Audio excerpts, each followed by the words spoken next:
Hey, what's going on everybody out there? Welcome to Gamers with Games. Now this is going to be my review of the Ratchet and Clank movie that's in theaters right now. Now, keep in mind guys, I'm going to get into a lot of spoiler territory because I need to tell you guys about this movie for a variety of different reasons. Now, if you didn't know, I don't really talk about it too much here on the channel, but I am a fan of the Ratchet and Clank series. I own all the games on the PlayStation 2, I own all the games that are on the PSP as well, and I also own all the games that are kind of released for the PlayStation 3 and that one big kind of like collection that came out for the console. And pretty soon I'm going to be checking out the new one on PlayStation 4.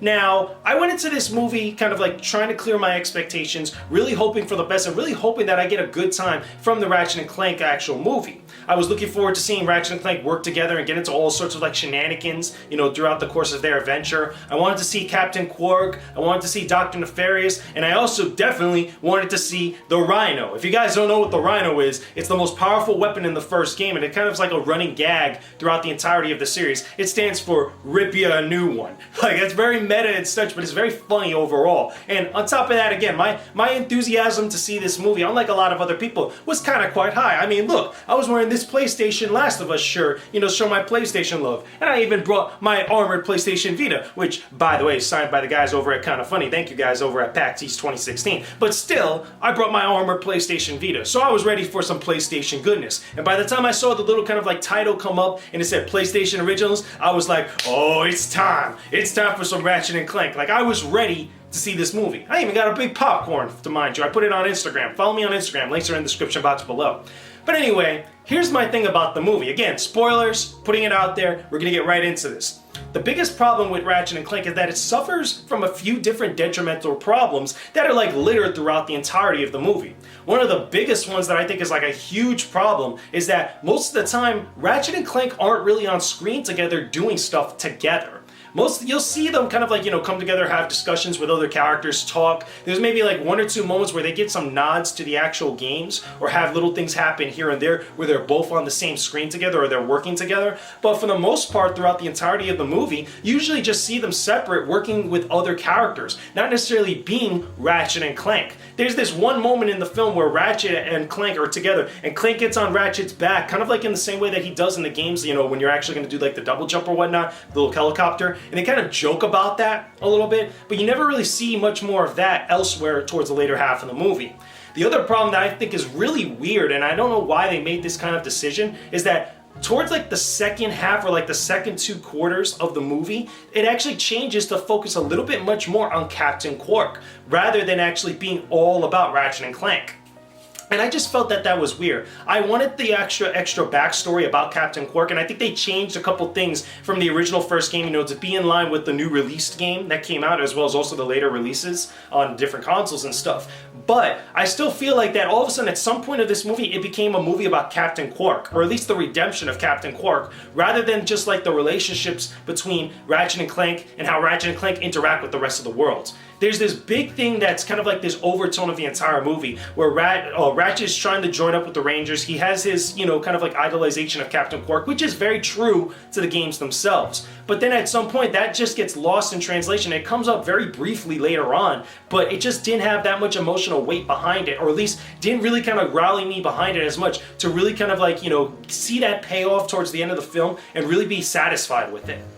Now, there is a lot of action in this movie, which I think is great, you know, because Ratchet and Clank has a lot of action in the games and stuff, and there's a lot of guns, and they make some appearances in here and there. They even go through a whole montage sequence, which I thought was cool at first, but progressively got worse. As like, you know, the little kind of like tutorial little vids that pop up in the first game that teaches you how to use the different types of weapons in that game. They do the same thing in the movie, and again, they have little drawings of like Captain Quark, which are very, very similar to the old style games. But again, it comes off more cheesy. They try to play it off a little bit with humor, but for some reason, you know, something there just kind of got lost there, and I just didn't care about it as much by the time they were done with it. Again, they really try with the humor here. There are a couple humorous moments. Now, there's one thing that a friend of mine, I went to go see the movie with my friend Makai. If you guys don't know who Makai is, he's in a couple of my vlogs and stuff where we've done podcasts and stuff and streamed together on Twitch. He was actually laughing at one of the jokes that they had. I think it was called the Wilfro Scream, or I think I'm pronouncing that right. But it's this scream that you hear it in Star Wars, you hear it in like every form of media, that once you hear it, you like immediately know what it is. like that. It's very hard to describe. I'm pretty sure you can find a clip of it on YouTube. But they actually have a robot that actually ends up getting killed or getting like scrapped, I should say, you know, because he's a mechanical being. He ends up falling off this cliff, and he has that same type of scream, and then another robot comes over and screams out to him and goes, Wilfro! So only people that were like super meta, that are like animators, that are like real deep like game designers and stuff, know that joke. So those are probably like the only people that laughed in the theater, meaning him. And like me, it kind of like just went way over my head until he actually explained it to me, and it made that scene a little bit funnier. So if anything, that might have been the most funniest like scene in the movie, and we didn't even realize that it happened. So I thought that was a little bit weird. Now, there are a lot of throwaway characters throughout Ratchet and Clank the movie. You know, a lot of characters that were kind of added that weren't in the original games back on the PlayStation 2 and the remake even now, I think. Or at least that's what I think. Again, I haven't really touched the remake as much. But there were a lot of throwaway characters. We got this receptionist that kind of gets shitted on all the time by the rest of the actual Galactic Rangers. We have 2 other Galactic Rangers besides Captain Quark, which are cool, and they fill those archetypes, you know, of being like, you know, the badass heroes that are traditional. They just want to shoot things up or whatnot. And it's fun for a time. However, it kind of plays itself off, and they kind of just get thrown away. Again, they're throwaway characters. Not a lot of stuff happens with them towards the end of the movie. They're just kind of there and stuff. Very similar to any sort of like character that you see during the course of like, you know, an action movie that have these like ragtag, like, you know, group of heroes, and like a couple of them, they do a couple things here and there, but they never have any sort of big payoff, any sort of big backstory that has like a solution or whatnot. They're just there as either comic relief or just to kind of like move things along for the hero. And that's how I felt about that.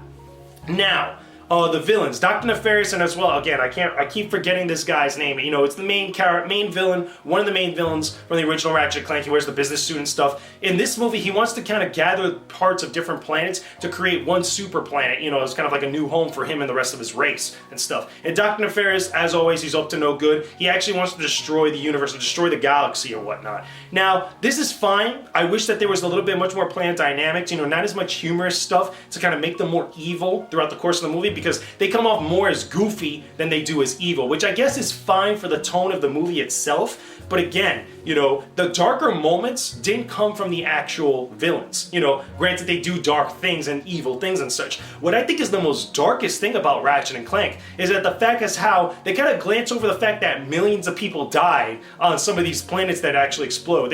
He has this kind of like, you know, this weapon called the Deplanetizer that Nefarious kind of worked on and stuff. And every time he fires it, he kind of like destroys the planet, and there's different chunks and pieces of the planet floating in space. So they use that in order to create this one super planet as like an amalgamation, as like a Pangea type of planet. So every time that happens, hundreds, if not thousands, if not millions of people die, and they kind of just glance over it very briefly. It's kind of weird, you know, it comes off more awkward than sad, anything else. And they try to play it off as sad as like, you know, Captain Quark, Ratchet, Clank, and the rest of the actual Galactic Rangers actually feel the weight of like what's happening and stuff. But it doesn't really kind of, we as the audience don't really feel that as much. We kind of don't care by the time things happen. There goes my phone. But basically, we kind of don't feel that emotional weight that they're feeling. We should be feeling that as the audience. And I didn't get that whatsoever.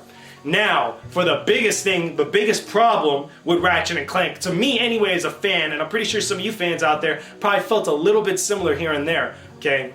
Some of the nods, the biggest nod, which I felt was huge detriment to this movie as far as like, again, for fans out there, the Rhino. Now, throughout the entirety of the time I'm watching this movie, I'm like, I'm waiting for it, okay? I'm a big Ratchet and Clank fan. I'm waiting for the Rhino to show up, because I know towards the end of this movie, the Rhino's gonna come out. Ratchet and Clank are gonna use it. It's gonna be awesome. It's gonna be a grand finale. It's gonna be a crazy climax. I'm ready for this. And throughout the entire movie, you don't see this. You see all these other weapons. Hell, you even see the Sheepinator, guys. The Sheepinator gets used once in this movie, which is great, and it's fine. I think that the way that they use it is kind of cheesy and stuff. I don't want to spoil that for you when you actually look for it in the movie. But still, I'm waiting for the Rhino, and I'm pretty sure you guys were too.